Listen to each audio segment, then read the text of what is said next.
Hi friends, ನಾನು Shankar Babu. Like ಮಾಡಿ, share ಮಾಡಿ, ಸಬ್ಸ್ಕ್ರೈಬ್ ಮಾಡಿ. ಇದು ಕೋಲಾರಮ್ಮ ದೇವಸ್ಥಾನ, ಕರ್ನಾಟಕ ಸ್ಟೇಟ್, ಕೋಲಾರ ಡಿಸ್ಟಿಕಲ್ಲಿ ಕೋಲಾರ ನಗರದ ನಗರ ಮಾತೆ ಕೋಲಾರಮ್ಮ ದೇವಸ್ಥಾನ. ತುಂಬ ಸುಂದರವಾದ ದೇವಸ್ಥಾನ. ಇವರು ರಾಜರಾಜ ಚೋಳನ್ ಅವರ ಮಗನಾದ ರಾಜೇಂದ್ರ ಚೋಳನ್. ಸೋಮೇಶ್ವರ ದೇವಸ್ಥಾನ ಕಟ್ಟಿದ್ದವರು ಈ ರಾಜೇಂದ್ರ ಚೋಳನೇ. ಇದನ್ನು ರಾಜೇಂದ್ರ ಚೋಳರೇ ಕಟ್ಟಿದ್ದಾರೆ. ಇವರು ಕಟ್ಟಿದ ದೇವಸ್ಥಾನ ಇದು. ಮೈಸೂರು ಅರಸರು ಈ ಸ್ವತಂತ್ರ ಮುಂಚೆ ಜಯಚಾಮರಾಜ ಒಡೆಯರ ಅವರು ವರ್ಷ ಬಂದು ಈ ದೇವಸ್ಥಾನ ತಾಯಿ ಹತ್ರ ಹರಕೆ ಕಟ್ಕೊಂಡು ಹೋಗಿ, ಆಮೇಲೆ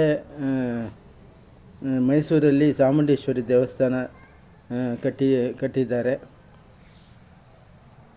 ಈ ಅಮ್ಮನ್ನ ಡೈರೆಕ್ಟಾಗಿ ನೋಡಬಾರ್ದು, ಯಾಕೆಂದರೆ ಈ ಅಮ್ಮ ಉಗ್ರ ಕಾಳಿ ಆಗಿ ಇರ್ತಾರೆ. ಅದಕ್ಕೆ ಅವ್ರನ್ನ ಕನ್ನಡಿ ಆಪೋಸಿಟಲ್ಲಿ ಕನ್ನಡಿ ಇಟ್ಟಿರ್ತಾರೆ.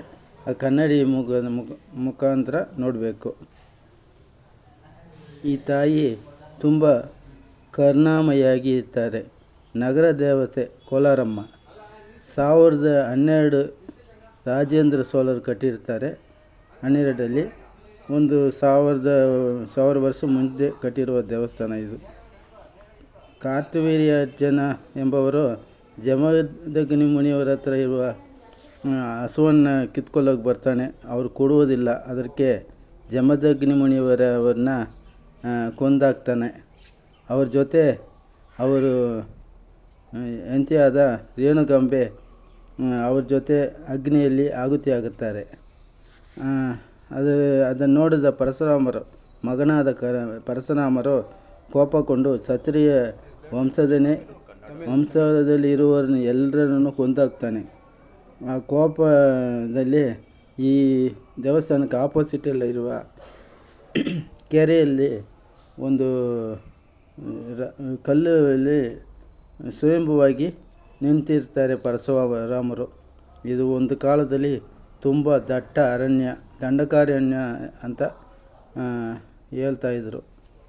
ದಟ್ಟ ಅಡವಿ ಕಾಡು ಇದು.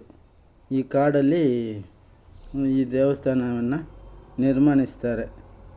ರಾಮಾಯಣ ಮಹಾಭಾರತ ಕಾಲದಲ್ಲಿ ಇದು ದಂಡಕಾರಣ್ಯ ಅಂತ ಹೇಳ್ತಾಯಿದ್ರು. ದೇವಸ್ಥಾನದಲ್ಲಿ ಸಪ್ತಮಾತೃ ದೇವಸ್ಥಾನ ಶಿಲೆ ಕೆತ್ತಿದ್ದಾರೆ.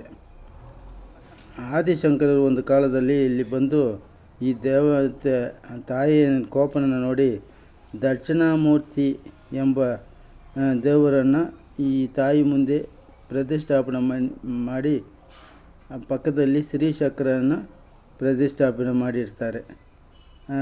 ಆ ತಾಯಿ ಕೋಪ ಸ್ವಲ್ಪ ಕಡಿಮೆ ಆಗಲಿ ಅಂತ. ಈ ತಾಯಿ ಚೇಳು ಕಡಿಯುತ್ತಂದ ಹಾವು ಚೇಳು